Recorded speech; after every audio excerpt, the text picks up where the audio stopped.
আসসালামু আলাইকুম। আজকে আমরা চলে আসলাম তাজ হোটেল অ্যান্ড রেস্টুরেন্টের সামনে। পাশে দেখলাম একটা মুরব্বি যাচ্ছেন, সিকিউরিটি গার্ড দাঁড়িয়ে ছিল। তো আমরা আস্তে আস্তে চলে যাচ্ছি হোটেলের ভিতরের দিকে। কেন যাচ্ছি? আজকে আমরা এখানে লাঞ্চ করব।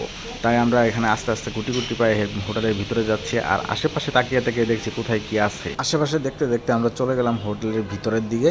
ঢুকেই দেখলাম ভাই রে ভাই, ভিতরে কি রাজকীয় একটা অবস্থা। অনেক ওয়েটাররা এখানে লাঞ্চ করতেছে, আবার অনেক ওয়েটাররা তাদেরকে হেল্প করতেছে। তো বিষয়টা আমার খুব ভালো। এবার আমরা চলে গেলাম ওয়াশরুমের ভিতরে। ওয়াশরুমে গিয়ে একটু ফ্রেশ হয়ে নিব, তাই ওয়াশরুমের ভিতরে চলে গেলাম। ওয়াশরুম থেকে বের হয়ে আই এম তো অবাক, তারা কি আমাকে রেখেই লাঞ্চ করে চলে গেল নাকি? আমি তাদেরকে এদিক সেদিক খোঁজাখুঁজি করতে করতে হঠাৎ করে দেখলাম এই পাশে একটা দরজা।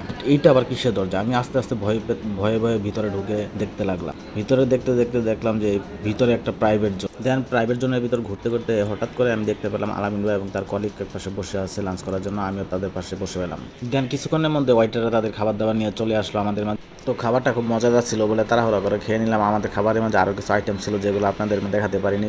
তো এই পাশে দেখতে পাচ্ছি আমরা খাবারের পর যে ঠান্ডা জাতীয় কিছু খাওয়া দাওয়া করা হয় সেগুলোও দেওয়া আছে, আপনারা চাইলে খেতে পারেন এখান থেকে নিয়ে। শীতের দিন ছিল বিদায় আমরা ঠান্ডা জাতীয় তেমন কিছু। তো এবার আমাদের আলামিন ভাই বিল দেওয়ার জন্য চলে গেলেন কাউন্টারে বিল দেওয়ার পর আমরা আবার গুটি গুটি পায়ে বের হয়ে চলে আপনারা যারা লাঞ্চ করতে ইচ্ছুক তারা এখানে অবশ্যই যেতে পারেন, কারণ খাবারটা ছিল খুব মজাদার।